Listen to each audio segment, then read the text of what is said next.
শাস্ত্রগ্রন্থের বিধান দেখা যায় ত্রিকণ্ঠিকা, তিন ফের মালা গলার মধ্যে পড়তে হয়। সেই সময় যমদূতগণ ভয়ে পালায়। যেই ব্যক্তির কপালে তিলক, গলার মধ্যে মালা থাকবে, হৃদয়ের মধ্যে গোবিন্দকে যিনি ধারণ করেছেন, সেই ব্যক্তিকে যমদূতগণ কখনো নিয়ে যাবেন না। যমদূতগণ সম্মান করে চলে যাবে। তিলক মানে কি লোককে দেখানোর জন্য তিলক করা হয় না। তিলকের মাঝখানে ফাঁকা জায়গাটা দেখা যায়। তিলকের দুই ধারে দুটি দণ্ডি দেখা যায়। ব্রহ্মা বিষ্ণু মহেশ্বরের স্থান। স্বয়ং ব্রহ্মা মহেশ্বর দুই ধারে, মাঝখানে ভগবান কৃষ্ণের স্থান। এই যে ঊর্ধ্বকুণ্ড বলা হয়। যদি কপালের মধ্যে তিলক থাকে, কুণ্ড মানে কি গতি, গোলক বৃন্দাবনের দিকে গতি হবেন। দান্ডিটা কোন দিকে আছে? উপর দিকে আছে। গোলক বৃন্দাবনের দিকে গতি হয়ে যাবে। এই জন্য তিলক করে আহ্নিক করতে হয়। মহাপ্রভু বলতো আহ্নিক হয় নাই, যেহেতু কপালের মধ্যে তিলক নাই। এই জগতে যে মেয়ের সন্তান হয় নাই, বন্ধা নারী বলা হয়। আহ্নিক করলাম, সব কিছু করলাম, কিন্তু কপালে হরি মন্দির না থাকার জন্য সেই আহ্নিককে ব্যর্থ হয়ে যায়। মহাপ্রভু তিলক করালেন, তিলক করে আহ্নিক করে। এই সমস্ত গঙ্গাদাস পণ্ডিতের টোলের মধ্যে পাওয়া যায়। বিদ্যানগরটা সার্বভৌম ভট্টাচার্যের স্থান। কেন বলা হয় বিদ্যানগর বলা হয়? যেই সময় চারদিকে জল আর জল, মহাপ্রলয়, মহাপ্রলয়ে সব কিছু ধ্বংস হয়ে যায়, 14 গুণ ধ্বংস হয়ে যায়। এমনকি সৃষ্টিকর্তা ব্রহ্মা, তারও কিন্তু মৃত্যু হয়। অঙ্কের যে হিসাবটি দেওয়া আছে, অঙ্কের মধ্যে কয়েক হাজার কোটি বছর ব্রহ্মাজি এই জগতে থাকেন। এই জগতে যেই মুহূর্তে স্বর্গের দেবতাগণের মৃত্যু হয়, সেই সময় ব্রহ্মার মাত্র একদিন। ব্রহ্মার একদিনে স্বর্গ ধ্বংস হয়। ব্রহ্মার একদিনে সেখানে কি দেখা যায়? সমস্ত দেবতাগণের মৃত্যু হয়। তাকে 365 দ্বারা গুণ করা হোক, সেটি ব্রহ্মার কিন্তু 1 বছর। তাকে যদি 100 দ্বারা গুণ করা হয়, তখন কিন্তু ব্রহ্মার কিন্তু মৃত্যু হয়ে যায়। সেই জন্য 14 ভুবনের মধ্যে যেখানে আমরা গমন করবো, রক্ষা নাই। আদম্ব ভুবনালোকা পুনরাবর্তী অর্জুন মামুপেত্য ত্রিপুন্তেয় পুনর্জন্ম ন বিদ্যতে। তুমি যদি ব্রহ্মার কাছে গমন করো, সেখানে তুমি শান্তি লাভ করতে পারবে না। যেহেতু ব্রহ্মাজির মৃত্যু হয় কয়েক হাজার কোটি বছর পরে, যদি খাতার মধ্যে লেখা হয় এখান থেকে লন্ডন চলে যাবে, এত বছর ব্রহ্মাজি বেঁচে থাকেন। আর আমরা মনে করি কি ব্রহ্মা অমর। যে পিপিলিকা 3 ঘন্টার মধ্যে জন্ম হচ্ছে, 3 ঘন্টার মধ্যে সংসার, 3 ঘন্টার মধ্যে মৃত্যু হয়, সে চিন্তা করে মানুষ বোধহয় অমর। 3 ঘন্টার চেয়ে 100 ঘন্টা অনেক দিন। তার দৃষ্টিতে মানুষকে অমর বলে মনে হয়। মানুষের দৃষ্টিতে মনে হবে কি দেবতাগণ অমর। যেহেতু দেবতাগণ অনেকদিন বেঁচে থাকে, সেই দেবতাগণের মৃত্যু হয় কখন? ব্রহ্মার একদিনে। সেই সময় ব্রহ্মার যখন মৃত্যু হয়, 14 ভুবনের সব কিছু ধ্বংস হয়ে যায়। এক ভুবনে ঘুরপাক খাচ্ছে। এই জন্য ব্রহ্মাজির কাছে গিয়ে কিছু লাভ হবে না। এই জন্য 14 ভুবন যখন ধ্বংস হয়ে যায়, নবদ্বীপ ধাম বিদ্যানগর ধ্বংস হয়ে যায় না? স্বয়ং ভগবান কৃষ্ণ মৎস্য রূপে তিনি বেদকে রক্ষা করেন, মৎস্য রূপে সাধুগণকে রক্ষা করেন। মৎস্য রূপে কাকে রক্ষা করেন? বিদ্যানগর নবদ্বীপ ধামকে তিনি রক্ষা করেন স্বয়ং মৎস্য রূপে। এই জন্য দেবর্ষি নারদ তিনি দক্ষিণ ভারতে গিয়েছেন। 2 জন যুবতী মেয়ে, বয়স বেশি হয় নাই, সেই 2 জন যুবতী মেয়ের মাথার চুল পেকে গেছে, গায়ের চামড়া কুচকে গেছে, দাঁত পড়ে গেছে, চামড়া ঝুলে গেছে। দেবর্ষি নারদ জিজ্ঞাসা করেন, তোমাদের তো বয়স কম, তোমাদের দাঁত চুলটা পেকে গেল কেন? আমরা হচ্ছে কর্ম আর জ্ঞান। দক্ষিণ ভারতের মধ্যে কর্মজ্ঞান ভক্তিকে আশ্রয় করে নাই। যেখানে ভক্তিকে বাদ দিয়ে যেখানে কর্মের প্রাধান্য, জ্ঞানের প্রাধান্য, সেইখানে কর্ম বিদ্ধ হয়ে যায়, সেখানে জ্ঞান বিদ্ধ হয়ে যায়। যেই মুহূর্তে দেবর্ষী নারদ বিদ্যানগরে এসে গেলেন, এখানে এসে কি দেখলেন, সেই যে যুবতী মেয়ে দুইজন, তারা সুন্দর যুবতী হয়ে গেছে। এখানে ভক্তিকে তারা আশ্রয় করে আছে। ভক্তিকে বাদ দিয়ে কর্মের কোনো দাম নেই। জগতের লোক বলে কি, কর্ম করো কর্ম করো কর্ম করো, সেই কর্ম করে লাভ হবে না। যজ্ঞার্থাং কর্ম অন্যত্র লোকহং কর্ম বন্ধনম। যজ্ঞেশ্বর বিষ্ণু নিমিত্ত যদি কর্ম করা হয়, তার ফল কখনো ভোগ করতে হয় না। লৌকিকি বৈদিকি বাপি যা ক্রিয়া ক্রিয়তে মুনে হরিসমান কুলৈব সা কার্য ভক্তি মিচ্ছতা। যেই কর্মের মধ্যে ভক্তি থাকবে, সেইটিকে যথার্থ কর্ম বলা হয়। এই জগতে বৈষ্ণবগণ ভক্তিমূলক কর্ম করে যাচ্ছেন। ঘরের সামনে তুলসী গাছটি দেখা যায়, সেই তুলসী গাছের মধ্যে তিনজন জল দিচ্ছে। প্রথম ব্যক্তি, দ্বিতীয় ব্যক্তি, তিনজন ব্যক্তি জল দিচ্ছে, কিন্তু সবার ফল সমান হবে না। সবার ফল সমান কেন হবে না? প্রথম ব্যক্তি যে তুলসী গাছে জল দিচ্ছে, সেই ব্যক্তি কিন্তু কর্মী। আমি তুলসী গাছে জল দিচ্ছি কিসের জন্য? তুলসী গাছে যদি পাতা হয়, যখন আমার সর্দি কাশি যখন হবে, ওই তুলসী পাতা দিয়ে মধু মিশ্রিত করে রোগটি ভালো করতে চাচ্ছেন। ভক্তির কোনো লক্ষণ নেই। এটা কর্মীর কাজ, নিজের নিজের লাভের ঝুলি পরিপূর্ণ করা। আমার লাভ হোক, কৃষ্ণ প্রীতি বয়ে গেছে, এই যে প্রথম ব্যক্তি তুলসী গাছে জল কর্মী। দ্বিতীয় ব্যক্তি জ্ঞানী, সে চিন্তা করল কি, যদি তুলসী গাছে জলটি দেওয়া হয়, তুলসী গাছে পাতা হবে, সেই পাতা নিয়ে যাবো কোথায়? ল্যাবরেটরি, গবেষণাগারে নিয়ে যাওয়া হবে। এই পাতার মধ্যে কতগুলো সেল আছে, কতগুলো টিস্যু আছে, কতগুলো প্লাস্টিক আছে, পরীক্ষা করব। পরীক্ষা করে কৃষ্ণ ভক্তির কোন লক্ষণ নাই। এই কর্মীর কাজ, জ্ঞানীর কাজ। আবার বলা আছে 3 নম্বর ব্যক্তি, সে মনে করছে কি কৃষ্ণ প্রেয়সী। কৃষ্ণের প্রেয়সী কে? তুলসী দেবী। যদি তুলসীতে জল দান করা হয়, স্বয়ং কৃষ্ণের প্রীতি হয়, এই জন্য তুলসীতে জল দান করা হয়। তিনটির মধ্যে তফাৎ দেখা যায়। এই জন্য যে বিদ্যা এখানে স্বয়ং শঙ্করাচার্য তিনি এসেছেন, জগতে মায়াবাদ প্রচার করেছেন। তোর মনটা দূষিত হয়ে গেছে, মায়াবাদ প্রচার করলাম।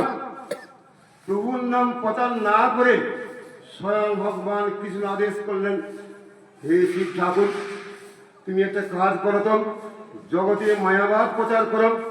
মায়াবাদং অসৎশাস্ত্রম পচ্ছন্ন বৌদ্ধোচ্চতে। পচ্ছন্ন বৌদ্ধবাদ, শূন্যবাদ জগতে প্রচার করো। সেই বাদ প্রচার করতে যেতে শিবের অবতার শঙ্করাচার্য সঙ্গে সঙ্গে প্রভুর পায়ে পড়েছে, প্রভু আমি তো আপনার ভক্ত, যদি মায়াবাদ প্রচার করতে গিয়ে যদি আপনাকে ভুলে যাই, যদি কৃষ্ণ ভক্তির পথ থেকে বিচ্যুত হয়ে যায়, সেই সময় কৃষ্ণ কি বললেন?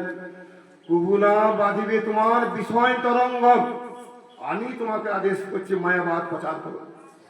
সেই জন্য জগৎগুরু শঙ্করাচার্য তিনি কি বলে গেলেন?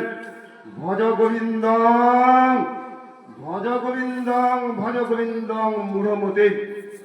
সেই জগৎগুরু সঙ্গে বলে গেলেন, গোবিন্দ ভজন কর, গোবিন্দ ভজন কর। তিনি মোহাম্মদগড় লিখে গেলেন।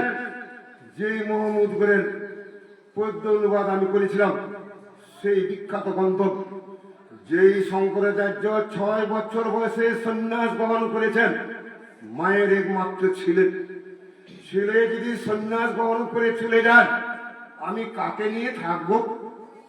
সন্ন্যাসের কিছুতে অনুমতি দিবে না।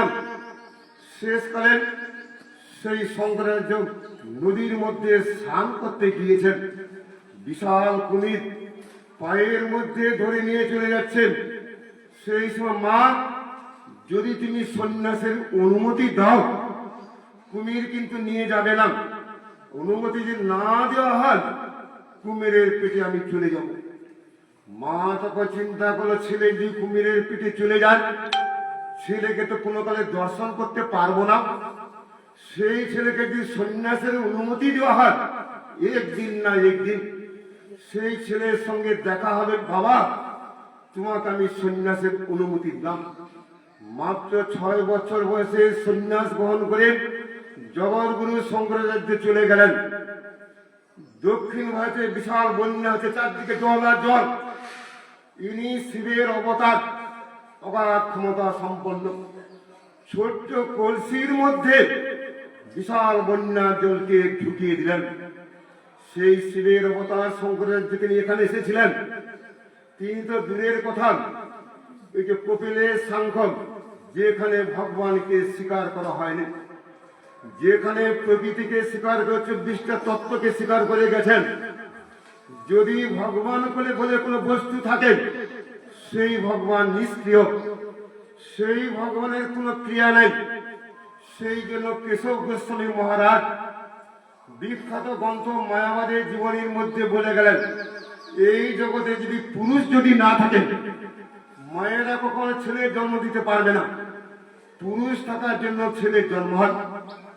যদি কৃষ্ণ না থাকে, 25 নম্বর তত্ত্ব যদি না থাকে, এ জগতে প্রকৃতি কখনো সৃষ্টি করতে পারে না। এই জন্য কপিলের সাংখ্য, এই কপিল কোন কপিল? যেই কপিলের মেলা করা হয় গঙ্গা সাগরে। এই কপিল ছিলেন অগ্নি বংশজ কপিল, বীরেশ্বর কপিল, স্বয়ং ভগবানের অবতার। যিনি কপিলের নাম কি? তার মায়ের নাম ছিল কি? দেবহূতি। বাবার নাম ছিল কর্দম ঋষি। তার ছেলের নাম কি? ভগবানের অবতার।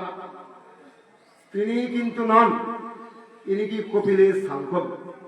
পতঞ্জলি যোগ শাস্ত্র ওনাদের নেন। এই শাস্ত্রগুলো অপবিত্র হয়েছিল। তারা পবিত্র হওয়ার জন্য বিদ্যানগরে এসে গেলেন। এই নগরে পবিত্র হওয়া যাবে।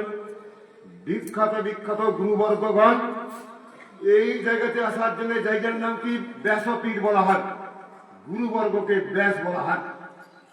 সেই জন্য গুরুবর্গকে আমার গুরু, তার গুরু, তার গুরু যদি করা হয়, তার গুরু তত্ত্ব সম্বন্ধে কোনো জ্ঞান নেই।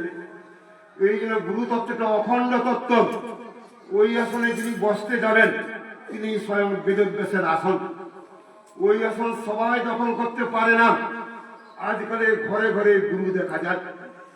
স্বয়ং কেশব গোস্বামী মহারাজ তিনি বলে গেলেন, ওয়েস্ট বেঙ্গলে ধান চাষ কমে গেছে, ঘরে ঘরে গুরু চাষ, অবতারী চাষ হয়ে যাচ্ছে। এই পবিত্র বিদ্যানগরে আমরা এসেছি। এই এটা কার জন্মস্থান? সার্বভৌম ভট্টাচার্যের জন্মস্থান।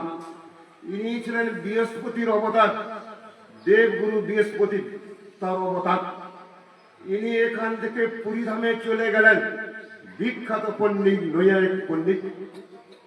এক সময় চৈতন্য মহাপ্রভু, হা জগন্নাথ, হা কৃষ্ণ, স্বয়ং কৃষ্ণের বিরহে কানতে কানতে সন্ন্যাস গ্রহণ করার পরে পুরীধামে চলে গেলেন। সেই সময় পুরীধামে থাকতেন সার্বভৌম ভট্টাচার্য। ওই যে শ্বেত গঙ্গা দেখা যায় পুরীধামের কাছে, তার কাছে বাড়ি। কার বাড়ি? সার্বভৌম ভট্টাচার্যের গৃহ। এক সময় জগন্নাথ মন্দিরের মধ্যে গিয়েছেন, জগন্নাথ দেবকে আলিঙ্গন করতে গেলেন। জগন্নাথ, এই তো আমার কান্ত, রাধিকার ভাব নিয়ে স্বয়ং চৈতন্য দেব।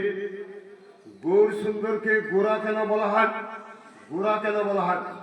গোযুক্ত রাগ, গোবিন্দের গো নিয়ে, রাধিকার রা নিয়ে গৌর সুন্দর জগতে এসেছেন। গোবিন্দের গো, রাধিকার রাগ, গোবিন্দ সর্বস্ব মম, রাধিকা জীবন মম। এই জন্য গোরা এই জগতে এসেছেন। চৈতন্য মহাপ্রভু যখন পুরীধামে গিয়েছিলেন, জগন্নাথ দেবকে আলিঙ্গন করতে গিয়ে মূর্ছা গেলেন। ওখানে ভাবে বিভোর হয়ে গেলেন। উদ্ধবকে দেখার সঙ্গে সঙ্গে বৃন্দাবনের ব্রজের গোপীগণের যে ভাবটি হয়েছিল, সেই ভাবটি সবার মধ্যে হবে না। সেই ভাবটি শ্রীমতী রাধিকার হয়েছিল, সেই ভাবের নামটি মহাভাব শিবম। যেই মুহূর্তে মূর্ছা গিয়েছে এই পাণ্ডাগণ লাঠি নিয়ে মারতে গেল, সেই সময় সার্বভৌম ভট্টাচার্য মন্দিরের মধ্যে ছিলেন। খবরদার, নবীন সন্ন্যাসী, বয়স মাত্র 24 বছর, লাঠি দিয়ে মারা যাবে না। তাকে ঘরের মধ্যে নিয়ে এলেন। 3 দিন পরে মূর্ছা ভেঙেছেন। দেখুন, আমরা একদিন না খেয়ে থাকি না। স্বয়ং চৈতন্য মহাপ্রভু তিনি মূর্ছা গিয়েছিলেন, 3 দিন না খেয়েছিলেন তিনি। যখন তার ধ্যান ভেঙে গেল, মূর্ছা ভেঙে গেল, সেই সময় সার্বভৌম বলেন, তুমি তো নবীন সন্ন্যাসী, তোমার সন্ন্যাস গুরুর নাম কি? কেশব ভারতী। কেশব ভারতী কিন্তু একদণ্ডী সন্ন্যাসী। কেশব ভারতী কিন্তু ত্রিদণ্ডী সন্ন্যাসী নয়। এই দণ্ডটা দেখা যাক, এই দণ্ডকে ত্রিদণ্ডী। মহাপ্রভু যার কাছে সন্ন্যাসটি গ্রহণ করেছিলেন কেশব বা কাটোয়াতে, তিনি ছিলেন কি একদণ্ডী সন্ন্যাস। কলিকালে একদণ্ড সন্ন্যাস চলবে না। অশ্বমেধং গবানুভ্যম সন্ন্যাস পরপৈতিকম দেবরণের সুতোৎপত্তি কলৌ পঞ্চ বিবর্জিত। কলিকালে সন্ন্যাস চলবে না। সেই জন্য নিত্যানন্দ প্রভু সন্ন্যাস নিয়ে যখন চলে যাচ্ছে মহাপ্রভু ভার্গী নদীর কাছে 3 খণ্ড করে সেই দণ্ডকে জলের মধ্যে ভাসিয়ে দিলেন। জগৎজীবকে শিক্ষা দিয়ে গেলেন, কলিকালে একদণ্ড সন্ন্যাস চলবে না, কলিকালে ত্রিদণ্ডী সন্ন্যাস। নিত্যানন্দ প্রভু গুরুতত্ত্ব, গুরুই শিক্ষা দিয়ে যান কোন সন্ন্যাস গ্রহণ করতে হয়। সেই জন্য 3 খণ্ড করে শিক্ষা দিয়ে গেলেন। কায় দণ্ড, মনদণ্ড, বাক্যদণ্ড তথৈব বচন যস্যৈত নীতা বুদ্ধি তীতন্দিত উচ্চতে। এই বলে তুমি তো সন্ন্যাসী। সন্ন্যাসীর কাজ হরে কৃষ্ণ কীর্তন করা নয়, সন্ন্যাসীর কাজ বেদান্ত শ্রবণ করো। আমি 7 দিন বেদান্ত পাঠ করব, 7 দিন বেদান্ত শ্রবণ করো। স্বয়ং সার্বভৌম ভট্টাচার্য আসনে বসে আছেন, নবীন সন্ন্যাসী মহাপ্রভু তিনি বসে আছেন, তিনি 7 দিন পাঠ করে আছেন। পাঠ যখন সমাপ্ত, মহাপ্রভুকে জিজ্ঞাসা করলেন, তুমি কি আমার পাঠটা বুঝেছ? যে পাঠ বুঝতে পারে হু বা না করে, তোমার মুখ থেকে হু বা না কোনো শব্দই শোনা যায়নি, তুমি কি বুঝতে পারো নাই? সেই সময় মহাপ্রভু কি বলেন, আপনি যে পাঠটা করে সেটা আমি বুঝতে পারিনি, ব্যাখ্যাটা বুঝতে পারিনি, কিন্তু শ্লোকগুলো আমি বুঝতে পারছি। যে শ্লোকগুলো আপনি বলে গেছেন সেগুলো আমার ঠিক আছে, কিন্তু আপনি যে ব্যাখ্যাটি করে গেছেন সে ব্যাখ্যা কিন্তু আমার মধ্যে ভুল। আমি নৈয়ায়িক পণ্ডিত। সেই সময় মহাপ্রভু সঙ্গে সঙ্গে ব্যাখ্যা করে গেলেন, আরে এই জগতে সামান্য জীব কখনো ব্যাখ্যা করতে পারে না। এই বলে সার্বভৌম ভট্টাচার্য পরাজয় হয়ে গেল। পর মুহূর্তে মহাপ্রভু জিজ্ঞাসা করলেন, তিনি একটা আদমারমস্য মুনয়ম নির্বন্ত অভিক্রমে বলদ। এই শ্লোকটির মধ্যে কত প্রকার ব্যাখ্যা থাকতে পারে? ভাগবতের শ্লোক, বিখ্যাত শ্লোকের নাম আদমারমস্য মুনয়ম নির্বন্ধ অভিক্রমে। এই শ্লোকটি সার্বভৌম ভট্টাচার্য এই জগতের লোক ব্যাখ্যা করতে পারবে না। ইনি বিখ্যাত পণ্ডিত, সঙ্গে সঙ্গে 9 প্রকার ব্যাখ্যা করে গেলেন। সঙ্গে সঙ্গে মহাপ্রভু তোকে জিজ্ঞাসা করে, দেখো 9 প্রকার বাক্যের বাইরে কি কোনো ব্যাখ্যা আছে? পণ্ডিত অবাক হয়ে গেলেন, এর বাইরে কোনো কি ব্যাখ্যা থাকতে পারে? আমি যে ব্যাখ্যা করেছি সবকিছু ব্যাখ্যা করে গেছি। সঙ্গে সঙ্গে মহাপ্রভু 64 প্রকার ব্যাখ্যা করে গেলেন। পণ্ডিত ব্যাখ্যা করছেন 9 প্রকার, 64 প্রকার ব্যাখ্যা করে গেলেন। পণ্ডিত হয়ে গেল পরাজিত। সেই পণ্ডিত হয়ে গেল কি মহাপ্রভু তিনি দাস হয়ে গেলেন। তার ভগ্নিপতির নাম ছিল গোপীনাথ আচার্য। সেই গোপীনাথ আচার্য বলে, দেখো মহাপ্রভু ভগবানের কিছুই স্বীকার করবে না। মানুষ কখনো ভগবান হবে কি করে? কারণ দূরে যে আগুন দেখা যাচ্ছে, ওটি আগুন নাও হতে পারে। অনেক সময় দেখা যায় কি কুয়াশাগুলো ধোঁয়ার মতো দেখা যায়, এটা বলে দেয়। এইটি ব্যাখ্যা করার সঙ্গে সঙ্গে স্বয়ং চৈতন্য দেব সেই সার্বভৌম ভট্টাচার্যকে ষড়ভুজ মূর্তি দর্শন করালেন। দেখো আমি কে। এই মূর্তি তিনি কেন দর্শন করিয়েছেন? এই জন্য দর্শন করিয়েছেন। এই জগতের লোক যারা নিজেকে ভগবান বলেন, তোমাকে ষড়ভুজ মূর্তি দর্শন করাতে হবে না, চতুর্ভুজ মূর্তি দর্শন করা। সেই জন্য সার্বভৌম ভট্টাচার্যকে ষড়ভুজ মূর্তি দর্শন করালেন। তিনি চৈতন্য মহাপ্রভুর পরম ভক্ত হয়ে গেলেন সার্বভৌম। একদিন চৈতন্য দেবী আহ্নিক করে নাই, নিয়ে এসেছেন জগন্নাথ দেবের প্রসাদ। ভোরবেলাতে ব্রাহ্ম মুহূর্তে যেই বেলাতে আহ্নিক করতে হয়, আহ্নিক করা হয়নি কার সার্বভৌমের। সার্বভৌম, তোমার জন্য জগন্নাথের প্রসাদ এনেছি, আহ্নিকটি বাদ দিন। সেই জগন্নাথের প্রসাদের এক কোণা তিনি গ্রহণ করলেন। প্রসাদের প্রতি বিশ্বাস জন্মালো। যেই মুহূর্তে প্রসাদের প্রতি বিশ্বাসটি জন্মান, বুঝতে দেখে হরিভক্তির পথে অগ্রসর। যদি প্রসাদের প্রতি বিশ্বাসটি কারণ না হয়, সে কিন্তু হরিভজনের পথে অগ্রসর হয় নাই। এই প্রসাদের মাহাত্ম্য বলেছেন, কুকুরস্য মুখাভষ্টম তদন্নং পতেতে যদি ব্রাহ্মণেনাপি ভোক্তব্যম নবগ্রহে পদাচলম। যদি কুকুরের মুখ থেকে মাটির মধ্যে পতিত হয়, সবার কর্তব্য প্রসাদ গ্রহণ করা। জগন্নাথের প্রসাদ ধন্য। এই জন্য হরিভক্তি বিলাসে উল্লেখ করা আছে, যদি একবার প্রসাদ গ্রহণ করা হয়, 1000 বার যদি একাদশী করা হয় একই সমান। 1000 দিন যদি 1000 বার একাদশী করলাম, একবার জগন্নাথ দেবের প্রসাদ গ্রহণ করল। এই জন্য সহজে এখন জগন্নাথ পুরীতে তারা একাদশী বাদ দিয়ে প্রসাদ বেশি করে গ্রহণ করে, এইটি আমাদের ভুল। সেই জন্য মহাপ্রভুকে জিজ্ঞাসা করলেন কে? কাশী মিশ্র। কাশী মিশ্রের ভবনের নাম হচ্ছে গম্ভীরা। যেই গম্ভীরার মধ্যে চৈতন্যদেব থাকতেন, একটি দরজা আছে, তার মধ্যে জানলা নেই। সেই সময় কাশী মিশ্র কি বললেন? কি বললেন? কি বলছেন দেখুন, সেখানে পরিষ্কার উল্লেখ আছে, একাদশী মানভঙ্গে হয় সর্বনাশ রঙ্গে। যদি একাদশী দিন না করা হয়, সেই ব্যক্তি কিন্তু নরকগতি হয়ে যাবে।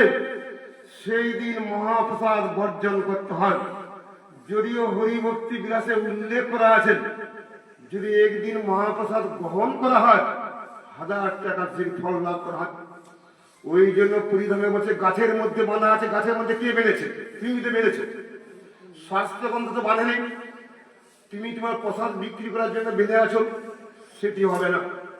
ওই জন্য আমাদের হরিভক্তি বিলাসে পরিষ্কার উল্লেখ করা আছে, সেই দিন অন্ন ভোগ দিতে হয়। সেই অন্ন কিন্তু সেই দিন খাওয়া যাবে না। প্রতিদিন যে প্রসাদকে আমরা গ্রহণ করি, তার পরের দিন আজকে যেটা ভোগ লাগানো আছে একাদশীর দিন, সেই প্রসাদ দিয়ে যদি পালন করা হয়, সেটি সবচেয়ে উৎকৃষ্ট। এই জন্য আমাদের বাসি অন্ন মনে করে যদি না খাই, তাহলে কিন্তু প্রসাদের মহিমা জানতে পারব না।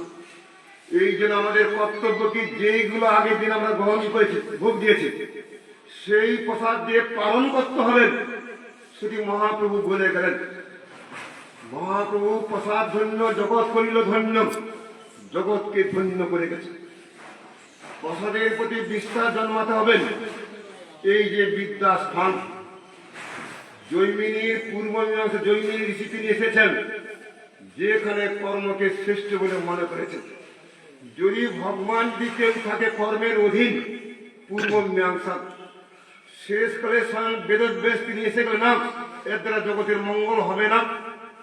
তিনি কি প্রচার করে গেলেন? উত্তর মীমাংসা। উত্তর মীমাংসা কাকে? অথাত ব্রহ্ম জিজ্ঞাসা। যেই মুহূর্তে পূর্ব মীমাংসা শেষ হয়ে যায়, সেই সময় কি হয়? উত্তর মীমাংসার উদয় হয়। সেই মুহূর্তে জগতের কল্যাণ। আমি কে? জগতে আমি কি জন্য এলাম? জগতে কি কাজ করে গেলাম? জগতে অথাত ব্রহ্ম জিজ্ঞাসা। এখন এখান থেকে প্রসাদ পেয়ে গৌরী মঠে যাবে, পরে যাবো জন্মদ্বীপ। সে জন্মদ্বীপে গঙ্গা দেবী কিভাবে এলেন, ভগীরথের কাহিনী আর কি জন্মমুনির কাহিনী বললাম। ওইখান থেকে যাওয়া হবে কোথায়? সারঙ্গম মুরারির পাঠ। ওইখান থেকে যাওয়া হবে কোথায়? লাস্ট থেকে মামগাছি, বৃন্দাবন দাস ঠাকুরের জন্মস্থান। যে বৃন্দাবন দাস ঠাকুর যদি না থাকতেন, চৈতন্য ভাগ্য যদি জগতে প্রকাশিত না হতো তাহলে মহাপ্রভুকে জানতে পারতাম না। সেই জন্য কৃষ্ণদাস কবিরাজ প্রভু চৈতন্য চৈতামৃতের মধ্যে বলে গেলেন, আমি কি উচ্ছিষ্ট গ্রহণ করেছি, বৃন্দাবন দাস ঠাকুরের উচ্ছিষ্ট গ্রহণ বুঝি আমি। বৃন্দাবন দাস ঠাকুর যেটি বলে গেছেন সেই কথাগুলো চৈতন্য চৈতামৃতের মধ্যে লিখে যাচ্ছে। আর এই জগতে বুঝলো আমি বড় হয়ে গেছি। জয় বিদ্যানগর কি জয়, জয় সার্বভৌম ভট্টাচার্য কি জয়, অনন্ত কোটি বৈষ্ণব বৃন্দ কি জয়, সমগ্র গৌর ভক্ত বৃন্দ কি জয়।